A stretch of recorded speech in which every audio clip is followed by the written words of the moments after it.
윤고은의 EBS 북카페와 함께하고 계십니다. 수요일 2부 인문학의 숲 시간이고요. 전병은 지큐님과 함께 오늘은 한강 작가의 장편 소설 소년이 온다 펼쳐보고 있습니다. 기억에 남는 부분들 카페님들이 좀 보내주셨는데요. 김명옥 님은요. 부분 많은데 태극기를 왜 감싸냐고 하는 부분 이게 또 오랫동안 기억에 남으셨다고 합니다. 그리고 김은진 님은 마지막 부분에 꽃 피는 쪽으로 걷자. 밝은 곳으로 여기서 이제 오열을 하셨다고 하고요. 진수정님은 그러니까 너가 죽은 뒤 장례식을 치르지 못해 내 삶이 장례식이 되었다라고 하는 부분 여기에 또 이렇게 밑줄을 그어두신 것 같습니다. 아마 네. 많은 카페인님들이 지금 귀 쫑긋하고 우리 얘기에 집중을 하고 있을 텐데 그럼 바로 펼쳐서 책을 좀 따라가 볼까요? 네. 이 작품 이제 역사적인 사건, 실제 사건을 이제 다루고 있는데 그 뒤에 책 뒷부분에 이야기를 하지만은 그 당시 여러 증인들, 사료들 네. 그 이후에 많은 조사 활동들이 있었잖아요. 그것을 통해서 얻어진 것들을 토대로 한 것으로 이야기를 하죠. 근데 거기에 이제 등장하는 주인공들은 그 당시에 실제 인물에서 모티프를 따오기도 하고 네. 해서 적절히 이 5개 장이죠. 에필로그는 따로 있고 해서 그 장에 걸쳐서 각각의 인물들의 시선에서 내지는 그 상대에게 이야기하는 말을 주고받는 형태로 네. 이야기를 구성을 하죠. 근데 그 배경이 됐던 것은 우리가 잘 아시다시피 이른바 신군부가 군사 반란, 사실상 쿠데타를 일으키고 난 다음에 계엄령을 선포하잖아요. 네. 그게 이제 5.17인데 이제 전국의 다른 곳에서는 거기에 어떻게 보면 뭐 수능 내지는 어쩔 수 없이 거기 이제 눌릴 수밖에 없는 상황에서 광주에서는 유독 대학생들이라든가 이렇게 시위가 진행이 됐죠. 그게 네. 이제 일종의 이제 5.18이 되는데 그런 과정에서 군에 의해서 이제 희생자가 많이 나오게 되죠. 그러면서 실제로 이제 시민군이 형성이 되기도 하고, 그러면서 이제 나중에 도청에서 남아서 군은 철수를 한 상태에서 이제 뭐 투항을 하라고 요구를 하기도 하고, 이제 네. 거기에 남는 사람들은 진상 규명이라든가 그다음에 그 이후에 어떤 적정한 어떤 보상이라든가 복구라든가 그런 것에 대한 어떤 보장을 해줘야 우리가 거기에 요구를 들어줄 수 있다는 식으로 이야기하다가 결국 네. 끝내 남게 되죠. 그러다가 그 다음 날 이제 진압이 되는 그 열흘간의 기간이 있는데 그때 일어났던 일들, 그러니까 대량으로 시민들이 죽음을 당한다던가. 근데 그런 상황에서 그건 인간적으로 굉장히 폭력스러운 장면인데 그 상황에서도 시민들 중에서 보여줬던 굉장히 용기, 뜻밖의 선의들 네. 이런 것들을 한꺼번에 이제 아울렀다고 볼 수 있어요. 그쵸. 그 이제 외에도 그날 열흘 말고도 우리 사회에서 그 전후로서 일어났던 이제 여성 노동자들이 겪었던 수모라든가 그다음에 어떤 출판 과정, 어떤 사실에 대해서 또 그걸 작품화하는 과정에서 어떤 검열의 형태로 또 네. 폭력적인 행위가 일어나고 거기에 대해서는 또 어떤 식으로 대응을 하는가라는 것들을 각각의 주인공들의 시선을 통해서 간접적으로 전달을 하죠. 그러면서 사실은 이제 그 사건 자체가 중요하다기보다도 이 작품이 그걸 통해서 공통적으로 인간이란 도대체 어떤 존재인가라는 이제 질문을 계속해서 던지게 만들어요. 그게 네. 이제 불편한 형태가 될 수도 있는데 그쵸. 거기에 드러나는 걸로 보자면은 인간이 말 그대로 야만에 가까운 형태, 우리가 생각할 수 있는 야만의 극한치로도 나타나기도 하고 거기 계속해서 이제 보여주는 게 그래서 작품을 읽다 보면 굉장히 불편해서 못 읽겠다라고 이야기하는 사람들도 생기는 게 그런 것들이에요. 네. 뭐 아주 뭐 흰 뼈의 이야기를 한다든가 붉은 피라든가 그다음에 우리 어떤 몸의 어떤 형태가 어떻게 지지적이진다든가 맞아요. 어떻게 훼손당한다든가 이런 것들 장면들이 굉장히 세밀하게 묘사가 돼요. 곳곳에서. 네. 또 반면에 그런 상황을 병치해서 전혀 예상치 못한 다른 방식의 어떤 선행이라든가 뭐 헌혈이라든가 그다음에 자기의 죽음을 예상을 하면서도 거기에 내가 다른 선택을 그것을 감수하는 선택을 한다든가 이런 식의 인간의 극과 극이 되는 형태가 나란히 이제 여기 작품의 병치가 되는 거죠. 이제 그런 것들을 보면서 이건 어떻게 이런 사람은 이런 쪽의 극단으로 갈 수가 있고 또 어떤 사람은 이런 상황에서도 이런 반대편으로 갈 수가 있는가라는 걸 이제 세밀하게 이제 질문을 하죠. 사실은 당신 같으면 어떻게 하겠느냐. 맞아요. 책에 보면 초반에 그런 질문도 나오거든요. 오늘 밤에 여기 이제 다 여기는 이제 죽을 수 있으니까 너 가라라고 했더니 이제 어린 친구에게 너 가라라고 했더니 그러면 다 같이 우리 다 피하면 되는 거 아니에요? 라는 질문을 해요. 근데 이제 그 질문에 대한 답 같은 것을 좀 몇 페이지 지나서 다른 챕터에서 제가 찾아내게 됐던 그 이제 답이 뭐였냐면 오래 기억에 남았던 것이 혼자만 살아남은 사람이 될까봐라고 하는 말이 전 오랫동안 좀 울림을 주더라고요. 그럼 거기에 남았던 사람은 어떤 마음이었을까라고 하는 거 지금 뭐 헌혈을 하고 뭔가 이 시신을 수습하고 있었던 사람들 어떤 마음이었을까에 대한 답 중에 하나였을 수 있을 것 같아요. 혼자만 살아남은 사람이 될까봐라고 하는 두려움 네, 그런 것들. 그렇죠. 그게 아마 출판사의 은숙 편집자로 일했던 맞아요. 은숙 맞아요. 이 메인 이제 주인공이 동호라는 중3 음. 학생인데 그 학생이 도청에 이제 남았을 때 주변에 네. 이른바 이제 시민군의 편에서 활동을 했던 그 형이나 오빠나 누나 중에 한 명이었죠. 근데 그 어떤 전후로에서 전력이 보니까 출판사에 일을 했던 은숙이에요. 근데 이 은숙이 보면 이제 19살 때 이제 출판사에서 일을 하다가 그 뭐 수배를 당하는 작가의 작품을 이제 편집을 하는 네. 일을 한다던가 그러면서 이제 겪는 일들이 나오는데 이 은숙 같은 인물이 이제 그렇죠. 이제 본인은 사실은 그런 데 대해서 그런 사람들을 돕는다든가 그 편에서 일을 하면서도 마음속에 있었던 것이 음. 그렇지 않으면 내가 그냥 그런 사람들하고는 다른 방식으로 내가 살아남을까 봐 그게 오히려 음. 그런 상태가 두렵다라고 이야기를 해요. 그러니까요. 그리고 그것하고 연관되는 이야기가 뒤쪽에 보면은 인간이라는 것과 매일 싸운다는 표현이 나와요. 내가 살아남은 것 자체가 두려워서 살아남을까 두려워서 네. 그다음에 또 내가 인간이라는 것 사실과 매일 싸웁니다 이런 표현이 나와요. 근데 그게 이제 동호한테로 오게 되면 이제 양심이라는 말로도 표현이 되죠. 네. 그러니까 인간에게는 뭔가 설명할 수는 없는데 그 상황에서 내가 선택하도록 만드는 것이 뭔가 도대체 그게 이제 여러 형태의 이름으로 표현이 되기도 하고 나름의 이유로도 제시가 되죠. 다양한 형태로. 그쵸. 참 읽으시면서 지금 백혜진 님은 한강 작가님이 세 줄 쓰고 1시간 울기도 하면서 고통스럽게 쓰셨다던데 너무 잔혹하고 사실적인 묘사로 마음이 아리고 무거웠어요라고 하셨는데 이 마음이 아리고 무거운 우리의 이 마음속의 파장 이게 너무 소중한 거잖아요. 그죠? 이 작품을 보면 소년이 온다나 작별하지 않는다라는 걸 읽다 보면 마치 작가가 이런 고통을 본인이 알았구나. 네. 그러니까 앓는다는 말이죠. 그쵸. 몸을 몸살처럼 앓으면서 썼구나. 실제 앞뒤에 이제 작가의 후기나 글을 쓰게 된 이제 이야기 같은 데서 드러나는 걸 보면 소년이 온다도 이 한강 작가가 10살 때 사실은 그 5.18 일어나기 직전에 서울로 이사를 했다고 하잖아요. 네. 아시다시피 부친이 한성은 작가인데 교사를 하다가 독립해서 서울에 이제 생활하면서 1월 달에 올랐는데 5월에 그런 일이 터졌으니까 그러면서도 그 당시에 우리나라에는 보도가 제대로 안 됐단 말이죠. 그쵸. 사실은 저는 개인적으로도 저도 사실은 전혀 몰랐어요. 나중에 아주 몇 년 후에서야 네. 서울에 와서야 알게 됐는데 굉장히 유사한 경험이었는데 한강 작가도 집에 보니까 사진집이 있었다는 거죠. 네. 그 당시 일어났던 실제 사진, 그 사건들 되게 참혹한 그런 현장 사진인데 그게 그 10살 때의 그 마음에 깊이 박혀 있었던 거예요.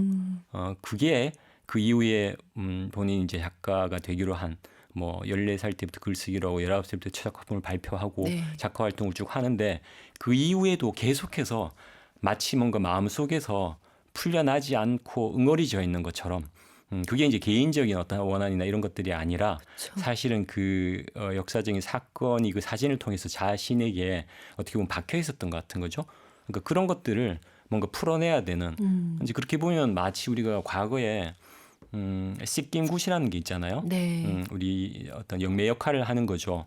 어떤 아픔을 지니고 이제는 말을 잃게 된 사람들을 그 사람을 통해서 대신 호소를 하게 되는 그 이야기를 전해야만 그것이 어떤 제자리로 돌아갈 수 있게 되는 그런 어떤 모습을 보여주는 게 이 네. 작품에서 역력하게 드러나는 것 같아요.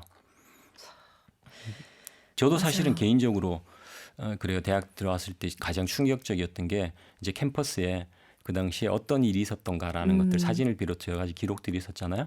그리고 이제 그때 사실은 중요한 역할을 했던 것이 이제 나중에 이제 황석영 씨가 그걸 편집해서 네. 총 기록을 했던 걸로 이제 알려졌는데 그때는 이제 이름도 쓸 수가 없었죠.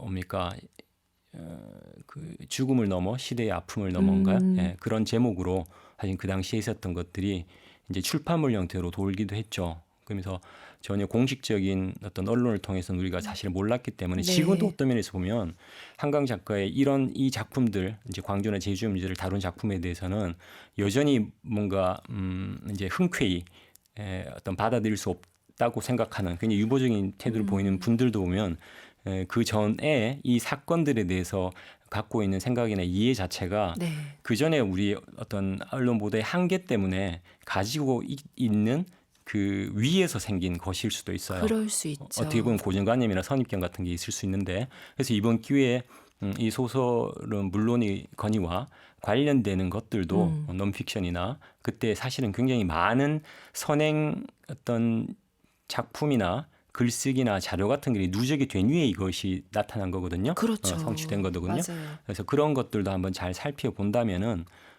오히려 이번 기회에 우리가 내가 잘 몰랐던 것들에 대해서 좀 제대로 알 수 있는 기회도 되지 않을까. 그런 면에서는 이 소설이 굉장히 중요한 어떤 출입구 역할을 한다고도 볼 수 있겠죠. 맞아요.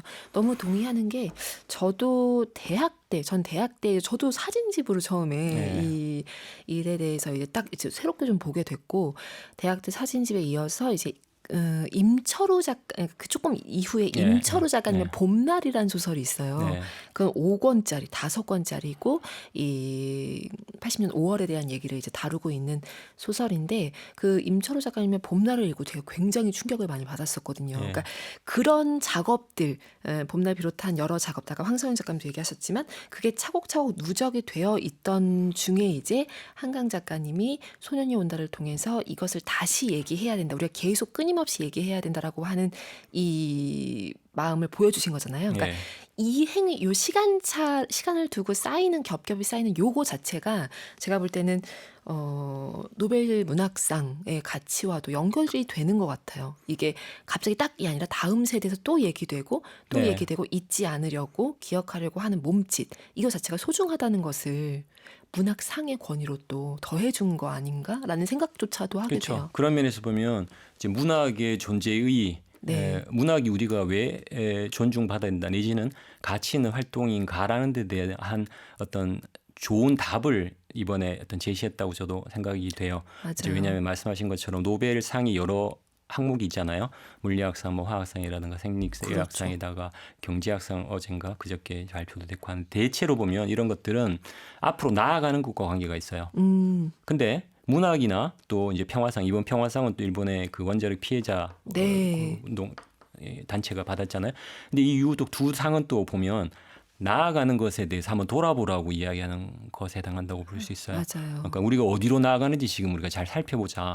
나아가는 중에 우리가 놓친 건 뭘까? 뒤처진 건 누가 있을까? 어떤 부분일까? 네. 라는 것의 역할이라는 거죠. 근데 그게 사실은 우리가 인간다운 삶을 사는 데 있어서는 오히려 그게 더 중요한 걸 수 있다는 거죠. 그러니까 정말 인간성이라고 하는 부분과 직결되는 인간의 감수성 부분인 네. 거잖아요. 본성 같은 거. 예, 그렇죠. 이제 그런 면에서 보자면은 우리 사회에서 그런 문제 제기를 한 작품이지만 이게 오늘날 지구촌에서 일어나는 여전히 전쟁이라든가 폭력이라든가 그렇죠. 야만스러운 것들이 횡행하고 있잖아요. 그런 면에서 보면 이제 보편적인 울림을 준다는 거고 이 사실 자체가 지금의 현실이 그렇다는 것 자체가 한강 작가도 뒤에 그런 이야기를 했지만은 계속해서 이야기해야 되는 이유예요.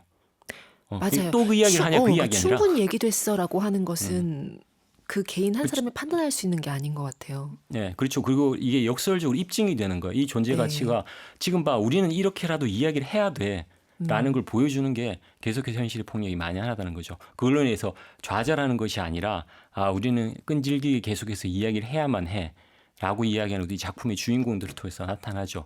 그리고 그렇죠. 소년이 온다라는 제목도 그런 이야기를 한다는 거예요. 계속해서 우리가 이대로 그냥 살아서는 안 될 거라고 계속해서 다가와서 말을 건다는 거죠. 그리고 이게 우리 그리스 비극에서도 다르지만 안티고나 이런 것들도 보면 사실은 장사를 지낸다는 것 자체가 살아있는 사람들이 제대로 살기 위한 사실 의례라는 이야기를 하잖아요. 그게 마찬가지라는 거예요. 아까 우리 청취자분도 그 한 대목을 말씀해 주셨는데 네. 이 같은 은숙 그 편집자 은숙 누나가 이 검열 대상이 됐던 희곡 작품 중에 네. 나중에 보면 그게 이제 올렸을 때에 이제 뒤에 보면은 그 객석에 정보위원들이 쭉 앉아 있었다고 하잖아요. 이제 검열했는데 실제 상해에서 뭐라고 하는지 이제 지켜보려고 그렇죠. 만일에 뭔가 발설하면은 잡아가려고 이제 지켜보는 중에 말은 안 하고 입모양으로 하는데 본인은 그걸 편집을 했으니까 알죠. 그러면서 쭉 나오는 대사 중에 나오는 게 이런 거죠. 당신이 죽은 뒤 장례를 치르지 못해 당신을 보았던 내 눈이 사원이 되었습니다. 당신의 목소리를 들었던 내 귀가 사원이 되었습니다. 이렇게 쭉 나와요. 그리고 날마다 찾아오는 아침, 날마다 찾아오는 저녁들이 사원이 되었다고 나오거든요. 네. 그러니까 우리가 그런 것들이 그냥 묻어서 되는 일이 아니라 우리가 제대로 거기에 대해서 알아보고 또 그런 일이 앞으로는 우리가 없어야 되겠다는 다짐 속에서 뭔가 해소되고 그럴 때 우리가 앞으로 나아갈 수 있다는 거죠. 그렇지 않으면 계속해서 우리는 그냥 사원 속에서 그렇죠. 갇혀 있는 것과 마찬가지가 그렇죠. 된다는 걸 알려주는 셈이죠. 윤고은의 EBS 북카페 오늘은 전병근 지큐님과 함께 한강 작가의 소설 소년이 온다로 이 책에 대한 이야기 또 이번 상의 의미에 대해서 얘기 나누고 있습니다. 이서훈 님이요. 방금 들려주신 음악에 출처져 영화 택시 운전사 얘기하시면서 그 영화도 그렇고 소년이 온다도 그렇고 지금의 평범한 일상이 결코 당연한 것이 아님을 깨닫게 만들어졌다라고 사연을 주셨습니다. 맞아요. 그 아주 우리가 원하는 정말 평범하고 편안하다고 느끼는 그런 일상들, 그런 일상에 대해서는 누구나 다 공감을 할 텐데 그것들이 어떤 상황에 놓이면 이제 너무나 쉽게 이지러지잖아요. 그게 참 무서운 것 같습니다. 네, 우리 지난번 소설에도 다뤘지만 일상에서 사실은 그 무명의 대단한 사람이 아닌 각각의 사람들의 사소한 선택이 모이어서 네, 우리 사회의 어떤 의미 있는 움직임들을 이루고 그렇죠. 전혀 뜻밖의 어떤 결과들, 아주 큰 결과들을 낳기도 하죠. 그리고 그것들이 나타나는 방식은 당장에는 어떤 실패한 것, 뭔가 패배한 형태일 수도 있어요. 하지만은 이것처럼 그 당시에 이제 5.18이라는 것은 그냥 말 그대로 묻힌 것처럼 생각이 네. 됐지만 결국은 이제 빛으로 다시 우리에게 다가오잖아요. 네. 이제 그런 것들 이 소설에서 이제 보여준다고 할 수 있겠죠. 맞아요. 이게 싹 그냥 도려낼 수 있는 그런 기억이 아닌 것 같아요. 상처라고 하는 것이. 예. 그래서 계속 얘기되어야 하는 것 같고 7700 쓰시는 분은 영문판 소년이 온다 영문판 제목에 집중하셨어요. 휴먼 X였던 것 같은데 오늘 지큐님이 얘기해 주신 얘기를 들으니까 한강 작가님이 작품에서 계속 천착하는 인간이란 무엇인가라는 주제가 잘 드러나는 것 같아요 하시면서 예. 네, 채식주의자도 언급하시고 쭉 이렇게 따라 읽으셨나 봐요. 네, 맞아요. 우리 한강 작가 이미 계속해서 여러 인터뷰에서나 기회 있을 때마다 이야기하는 게 가장 뭐 이게 사실은 인문학이죠. 인간이란 무엇인가라는 걸 계속 질문한다는 거예요. 근데 이게 그냥 한가로운 차원에서의 이야기가 아니라 네. 한강 작가는 굉장히 이게 인간이란 말이야? 마치 반문하는 어떤 질문에 가까워요. 그건 무슨 말이냐면 대기 폭력성이라든가 내가 생각한 우리가 상식적으로 생각하는 정말 인간으로서는 그럴 수 없을 거라고 생각하는 것들을 우리가 매일같이 직면을 한단 말이죠. 네. 그런 상황에서 도대체 근데 반면에 그렇지 않은 사람도 분명히 있단 말이죠. 그렇죠. 예, 그게 아니라면 어느 한쪽으로 그냥 내가 절망을 하고 말든지 할 텐데 그게 아닌 상황에서 그러면 우리가 도대체 인간이란 어떤 존재고 그럼 나는 어떤 인간이 돼야 되는가를 계속 이제 질문을 하거든요. 그렇게 본다면은 영어 제목이 지금 의미심장하죠. 어떻게 보면 그런 질문하고 닿는 게 휴먼 액츠라고 볼 수가 있어요. 그렇죠. 그 관련해서 그 한강 작가가 영문 파도로 나온 후에 그 뉴욕 타임즈에 글을 쓴 게 있어요. 에세이를 쓴 게 네. 있는데 한 대목을 제가 말씀을 드릴게요. 여기에 대한 답이 될 수도 있을 것 같은데요. 소년이 온다 이 작품을 쓰기 위해서 연구를 하면서 광주뿐 아니라 2차 세계대전, 스페인 내전, 보스니아 아메리카 원주민 학살과 관련된 문서까지 범위를 넓혀야만 했습니다. 그래서 쭉 궁극적으로 집중하고 싶었던 것은 특정한 시간과 장소가 아니라 이 세상의 역사 속에서 드러나는 보편적인 인류의 모습이었기 때문입니다. 무엇이 네. 인간을 그토록 잔인하게 해치게 만드는지, 폭력 앞에서도 인간을 잃지 않는 사람들을 어떻게 이해해야 하는지 묻고 싶었습니다. 야망과 존엄 사이에 아슬아슬한 틈새를 가로지는 다리를 더듬어 보고 싶었습니다. 이렇게 얘기를 해요. 그리고 뒤에 가서 인간이 인간다움을 유지할 수 있는 최후의 방어선은 다른 사람의 고통에 대한 완전하고 진실한 인식이며 모든 편견을 뛰어넘는 것입니다. 그리고 타인의 고통에 대한 단순한 동정심을 넘어 실제적이고 실천적인 의지와 행동이 매 순간 우리에게 요구된다는 사실도 깨달았습니다. 그러니까 뒤에 이제 답이 있죠. 네. 매 순간 우리의 실천적인 의지와 행동이 요구된다. 여기서 말하는 휴먼 액트라는 것은 그때 열을 가한 그런 행동을 보여준 사람들에 대한 증언이라고 할 수 있겠죠. 그렇죠. 지금 읽어주신 부분의 그 후반부 뒤쪽에 타인의 고통에 대한 단순한 동정심을 뛰어넘어서 조금 더 적극적으로, 그렇죠? 네, 이렇게 우리가 행동을 해야 한다라고 하는 것이 이것이 참 오랫동안 남을 것 같습니다. 기억에. 예. 폭력이라는 건 구체적인 행동이잖아요. 네. 액트란 말이죠. 그렇죠. 그러려면은 동정심만으로는 사실은 부족하다는 거죠. 그 역시도 그러니까 액트로 가야 안타깝다 된다. 느끼고 많은 것으로는 네, 부족한 거죠. 네. 그런 의미에서 이제 휴먼 액트가 중요하다라는 네. 뜻이겠죠. 정윤정님은 그 슬픈 역사를 직시하고 소설로 써낸 작가는 얼마나 힘드셨을지 감히 상상이 안 됩니다. 소년이 온다를 연극으로 만든 휴먼 푸가도 관람했었는데 참 좋았습니다. 이야기가 책에 있다가 또 무대 위로 올려지기도 하고 이렇게 여러 형태로 또 흘러나가네요. 네. 아마 이제 노벨상 받았으니까 또 다른 파생 작품들, 활동들이 또 나오지 않을까 싶네요. 그렇죠. 이 소년이 온다와 관련해서 한강 작가가 이제 그동안 얘기했었던 것들 중에서 특히 또 기억에 남는 것들이 많이 있으시다고요. 네. 이 인터뷰 중에 그 직후에 이제 짤막하게라도 답한 게 있었어요. 네. 그 노벨에 이제 전화로 아마 인터뷰한 것 같은데 거기에 대한 전 답이 참 이제 좋았었는데요. 이제 이런 거예요. 그 지금 기분이 어때서 이러니까 저는 어렸을 때부터 책과 함께 자랐기 때문에 한국어로 번역된 책과 함께 자랐어요. 여기는 이제 번역이란 말이 한국어로 된 말이겠죠. 네. 그리고 한국 문학과 함께 자랐다고 할 수 있죠. 그래서 가깝게 느껴집니다. 그래서 이 소식이 한국 문학 독자들과 제 친구들, 작가들에게도 좋은 소식이 되었으면 좋겠어요. 이렇게 답을 했거든요. 그리고 또 다른 인터뷰에서 보면 그 전에도 본인은 작가는 늘 하나의 집단으로 생각을 했다는 거예요. 맞아요. 글 쓰는 사람들, 여기는 읽는 사람도 포함이 된다고 좀 보여지는데요. 이 사람들은 인생에서 의미를 찾고 때로는 방황하고 때로는 결단력 있는 그런 모든 노력과 감정을 저에게 영감을 불러일으켰다는 말이죠. 그러니까 그 이론이라고 하니까 어떻게 보면은 자신의 어떤 공이 아니라 그동안에 어떤 누적이 되어 왔던 많은 네. 사람들의 노력의 성취의 그냥 결실이라고 이야기하는 거니까 그런 면에서 저는 굉장히 사실은 진실이기도 하고 이게 단순히 겸손의 문제가 아니라 사실이기도 해요. 그쵸. 사실이고 진실이고 또 근데 그것을 그 자리에서 바로 이렇게 얘기하셨다는 게 예. 그게 또 너무나 감동이 오는 거죠. 그렇죠. 평소에도 늘 그런 생각들이니까 네. 바로 그 자리에서 이제 그런 표현들이 나왔던 거고 지금 아마 글을 쓰시는 분들도 아마 이런 생각이실 거예요. 이건 내 개인의 문제가 아니라 그쵸. 내가 여기에 이제 속하게 된 그 어떤 명예로랄까요? 어떤 영광이랄까? 어떤 면에서 보면 특권일 수도 있겠는데 네. 그런 거 차원에서 내가 감당해야 되는 어떤 역할을 한다고 생각하는 거죠. 그러니까 우리가 함께 뭔가를 인간됨을 만들어가는 과정임을 아는 거죠. 그렇죠. 그래서 소년이 온다 이번에 다시 읽으면서 여러모로 이미 노벨 문학상 받으셨던 그 스베틀라나 알렉시에비치 네.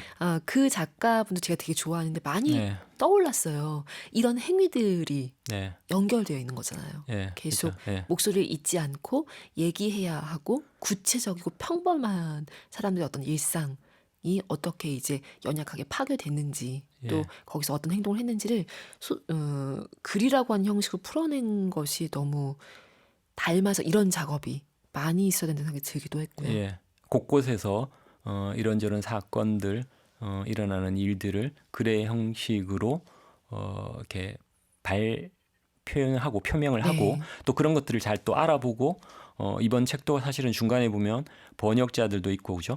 또 번역한 작품을 또 잘 발견한 사람도 있고 맞아요. 그 발견이 또 전달이 되고 하면서 그게 이제 누적이 되면서 노벨 수상위원회까지 도달하게 됐고 이제 노벨 수상위원회는 또 자신들의 할 역할을 한 거죠. 그 덕분에 또 전혀 굉장히 우회하긴 했지만 네. 지금 이제 한강의 작품에 다시 우리가 또 관심을 갖게 되는 이런 어떤 순환 관계 같은 것들을 이제 볼 수가 있겠죠. 그럼 그 작품을 읽고 난 다음에 분명히 또 다른 결심을 낳을 거라고 저는 생각을 해요. 맞아요.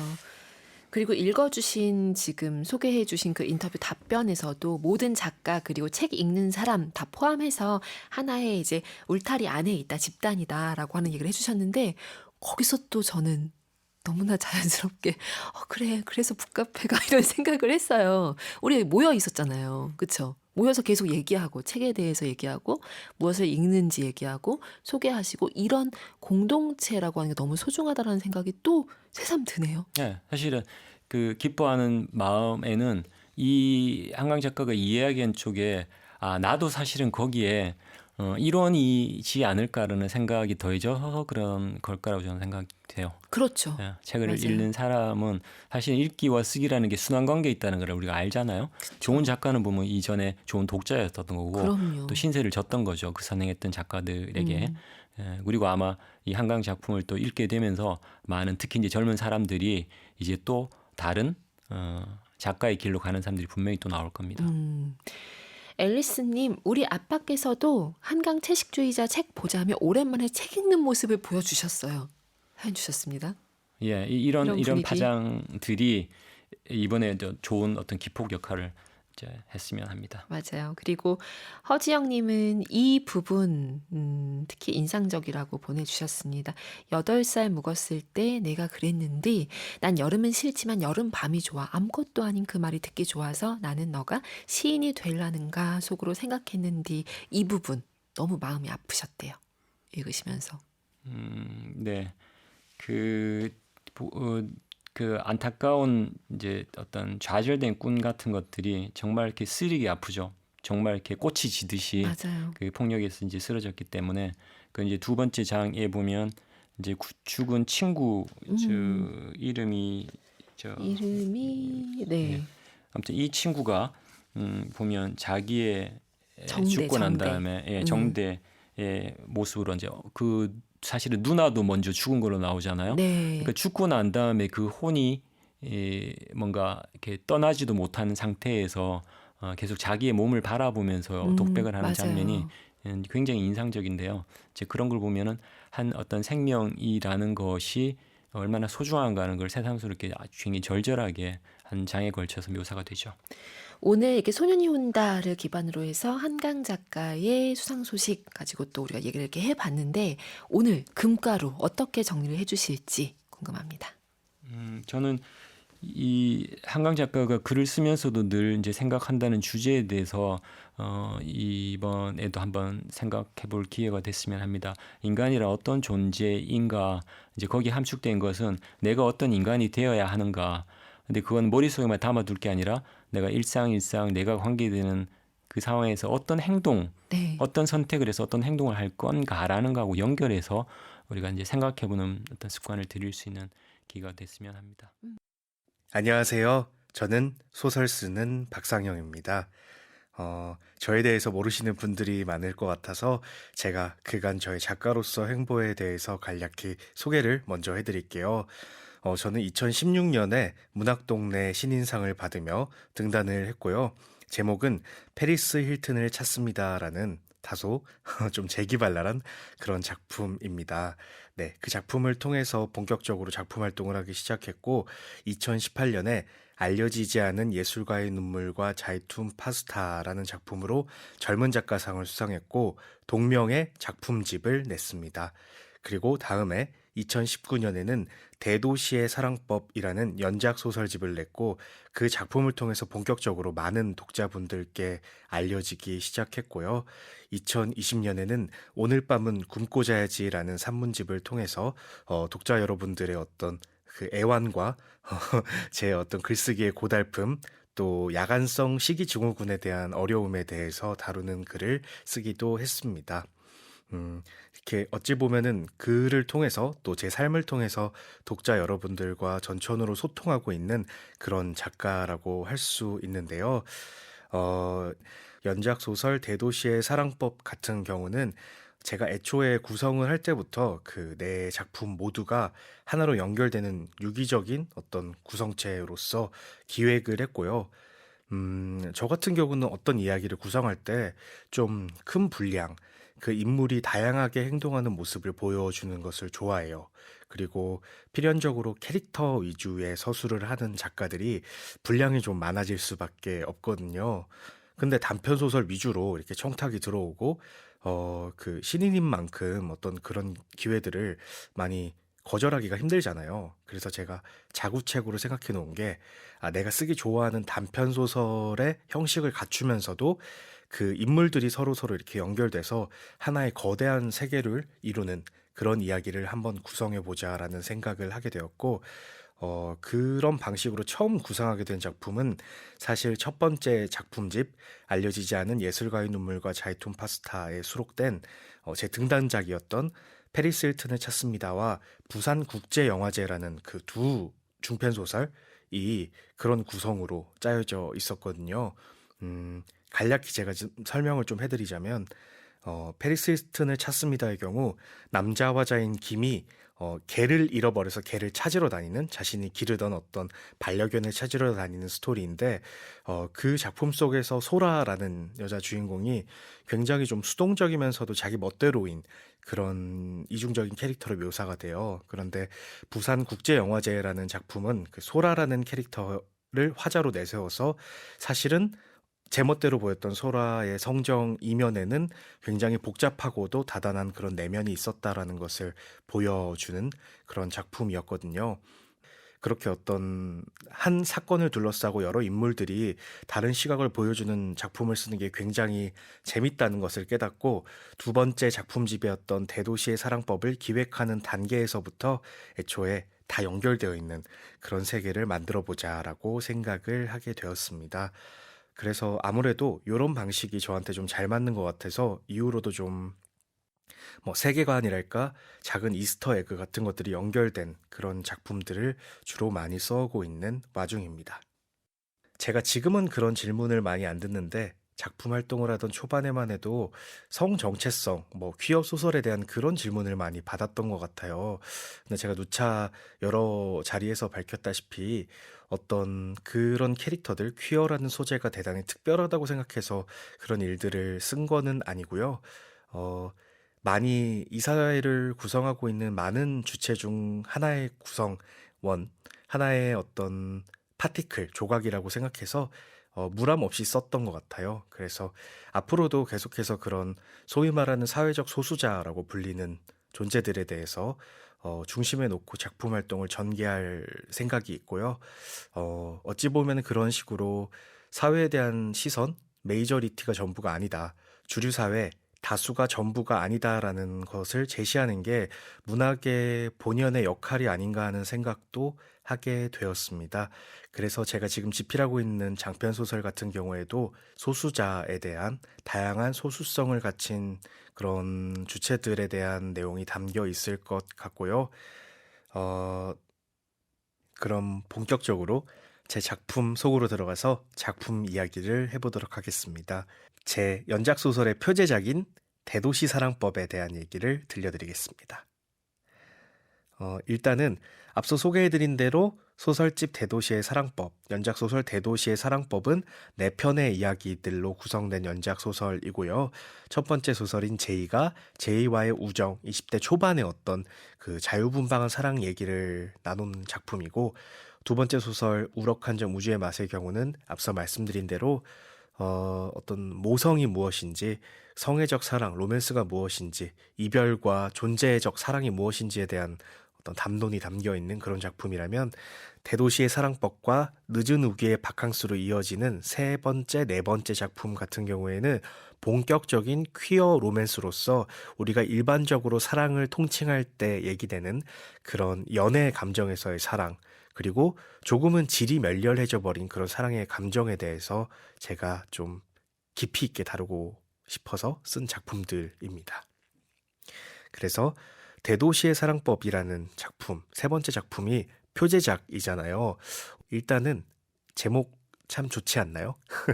제가 원래 제목 잘 쓴다는 얘기는 가끔 듣거든요. 근데 대도시의 사랑법이라는 제목 같은 경우는 이 4편의 소설들의 내용들을 다 통칭할 수 있는, 포괄할 수 있는 그런 내용인 것 같아서 제가 주저함 없이 작품집의 제목으로 선택을 하게 되었고요. 실제로 이 네 작품 속의 인물들이 모두 도시에서 그 도시성의 어떤 속성들을 가지고 사랑의 형태를 다양하게 전개해 나가고 있고요. 또 많은 분들이 그런 질문을 또 해오셨어요. 왜 하필 대도시인가? 그럼 읍면리에서는 사랑하면 안 되냐? 뭐 이런 얘기도 하시는데 절대 그런 지역 혐오를 담고 있는 건 아니었고 사실은 이 소설 속에 등장한 인물들이 많은 부분 그 사회적 소수자들이잖아요. 그런데 소수자들이 그 사람이 많기 때문에 사랑하는 사람을 찾기도 좋은 도시가 사실 대도시이기도 하고 동시에 많은 사람들 사이에 숨어서 그냥 보통 사람처럼 보이기 위장하기 좋은 공간이기 때문에 대도시라는 도시가 소수자로서 소수성을 띠고 있는 그런 장소라는 생각이 있었거든요. 더불어서 이 작품 속에 등장하는 여러 가지 도시들이 있어요. 그 서울부터 시작해서 뭐 부산, 방콕, 상하이 뭐 등등 여러 가지 도시들이 있는데 그 각자의 그 대도시마다 도시의 성격이 조금씩 다른데 그에 부여된 어떤 특성들이 있거든요. 그래서 그런 장소성, 지역성 같은 것들을 여러분들이 잘 봐주셨으면 좋겠다. 그리고 또 대도시의 사랑도 아니고 대도시의 사랑법이잖아요. 그러니까 그 사랑법이라는 단어가 사실 좀 중의적인 단어이기도 하거든요. 뭐 이를테면 사랑하는 방법이기도 하고 사랑하는 법, 그러니까 우리 뭐 영어로 표현하자면 law라고 하죠. 그러니까 이 사람들의 사랑 같은 경우에는 어떻게 보면 뭐 성문화되지 않은 사랑일 수도 있겠다. 그러니까 어떤 법적으로 뭐 이렇게 승인되거나 인가되지 않은 형태의 관계일 수도 있겠다라는 성찰도 조금은 담고 싶은 욕망이 있었기 때문에 대도시의 사랑법이라는 제목을 구상하고 그것을 연작 소설집의 제목으로 넣게 되었습니다. 자, 그리고 오늘 이야기를 나눌 작품으로 대도시의 사랑법을 선정하게 된 이유 역시도 이와 좀 비슷한 것 같아요. 본격적인 퀴어 소설이면서도 퀴어 로맨스 소설이고 또 제가 제일 잘 쓰는 어떤 그 요소들이 다 녹아져 있어요. 막 랩처럼 이렇게 막 쏟아져 나오는 그런 그 입말들 그런 것들이 제일 잘 구현된 소설이라는 생각이 들고 동시에 그 젊은이들이 도시에서 어떻게 서로 부대끼며 살아가는지를 잘 보여주고 있는 작품이라서 우럭한 점 우주의 맛과 조금 대척되는 지점에서 저의 개성을 잘 보여줄 수 있는 그런 소설이기 때문에 이 작품을 선정하게 되었습니다. 일단 이 낭독 부분이 어떤 장면인지 설명을 좀 해드릴게요. 그 바에서 규호라는 바텐더를 만나게 되거든요. 앞서서 말씀드렸던 화자인 영이 바에서 규호라는 바테너를 만나게 됐는데 그 사람이 사실은 제주도 출신의 어떤 남자예요. 그래서 술에 잔뜩 취해서 그와 어떤 이런 모종의 대화 사건, 연애 사건, 애정 사건을 겪게 되는데요. 그때 그 한눈에 반했다고 하죠. 소위 말하는 그 저는 사실 원체 그런 것들을 믿지 않는 편이거든요. 뭐 사랑에 관련된 어떤 운명이랄지 한눈에 반한다라는 식의 그런 수식들을 별로 좋아하지는 않는데 사실 우리가 술 기운이나 여러 가지 이런 달뜬 감정, 뭐 클럽이나 바에 놀러 갔을 때 우리 그 분위기에 취해서 어느 순간 이렇게 누군가에게 나도 모르는 새 기울어지는 경우도 분명히 있잖아요. 그래서 그 어떤 젊은 나이일수록 그런 감정을 느끼기 좋은 것 같아요. 뭘 잘 모르고 내 감정의 충동성에 많이 휩싸이고 그런 시기에 주인공이 나도 모르는 새에 그 사람에게 이렇게 정신없이 빠져드는 그 순간을 포착하는 장면이었습니다. 그래서 아까도 말씀드렸지만 뭐 도시성 같은 거에 주목하기 위해서 제가 그 사투리, 제주도 사투리를 고증해서 집어넣었어요. 그리고 그 외양 묘사할 때도 되게 좀 이렇게 오버하면서 하는 그런 느낌이 나잖아요. 막 아름다운 서울시티, 시끄러운 음악소리, 까만 눈, 빡빡머리. 사실 이 구절 같은 경우는 2NE1의 그 캔노바디라는 노래의 구절을 패러디해서 제가 쓴 구절인데 우리가 또 일상생활에서도 그런 경우가 많지 않나요? 저는 막 어떤 이상한 상황에서 노래 뭐 멜로디나 노래 가사 같은 거 패러디해서 저 스스로에게 되는 경우도 많거든요. 그래서 그런 것들을 좀 자연스럽게 일상에 맞게 써보자라는 생각으로 이런 구절을 넣게 됐는데 어찌 여러분들이 재밌게 들으셨을지 모르겠네요. 네. 자, 그리고 제주나 서울, 이태원이나 홍대 같은 구체적인 공간 키워드가 자주 등장하는 이유는 매우 의도적이죠. 이러니까 우리가 흔히 알고 있는 혹은 알지 못하는 그 어떤 장소나 도시의 저는 그 지역성에 그 인간의 어떤 특성들도 같이 묻어난다고 생각하거든요. 그래서 그런 것들을 일종의 풍속 화가처럼 제가 그리고 싶다는 생각도 있었고요. 그 각기 다른 장소에서 인물들이 어떻게 각기 다르게 행동하고 기능하고 그런 것들이 사회학적으로 인간을 보여주는 방식인 것 같다는 생각도 있었거든요. 그래서 그런 것들에 대해서 좀 주목해서 한번 장면 구성을 해봤습니다. 그래서 실제로 이 작품집 속 해설을 써주신 강지희 선생님께서도 그런 그 퀴어의 지리학적 뭐 특성에 대해서도 많이 주목해서 해설을 해 주셨더라고요. 그래서 많은 분들이 그에 대해서 주목해 주시고 또 재밌게 봐주셔서 감사하고 실제로 이 어떤 코로나가 한반도를 덮치기 전에 대도시의 사랑법 패키지 투어를 만드는 게 어떠냐 하는 그런 제의도 왔을 정도로 제가 참 솔찬히 좋은 곳들을 많이 구성을 해놨거든요. 그리고 제가 데이트 코스로 실제로 많이 갔던 장소들도 주인공들이 많이 이렇게 배회하는 장소들로 많이 써놨어요. 그래서 그대로 한번 놀러 다녀보셔도 재밌지 않을까. 이 시대를 살아가는 젊은이들의 그런 데이트 코스를 한번 되게 진부하지만 쫓아갈 수 있는 그런 공간으로 제가 한번 재밌게 써놔 봤습니다. 음, 저는 주로 조금은 결핍이 있고 고장난 사람들, 그런 사람들의 그런 결핍된 부분들, 그리고 조금은 해학적이고 굉장히 자조적인 농담 같은 거를 들을 때 저의 사이렌이 켜지는 걸 느끼거든요. 아, 이거는 작품으로 써야 한다 하는 생각을 많이 하고, 그 결핍이라는 게 뭐, 어떤 눈에 나타나는 그런 결핍일 수도 있지만, 그 내적으로 되게 겉보기에 멀쩡해 보이더라도 어딘가 고장난 부분이 누구나 한 구석은 있잖아요. 그런데 자기가 의식하는 사이, 혹은 의식하지 못하는 사이에 그런 것들이 한 번씩 내비칠 때가 있어요.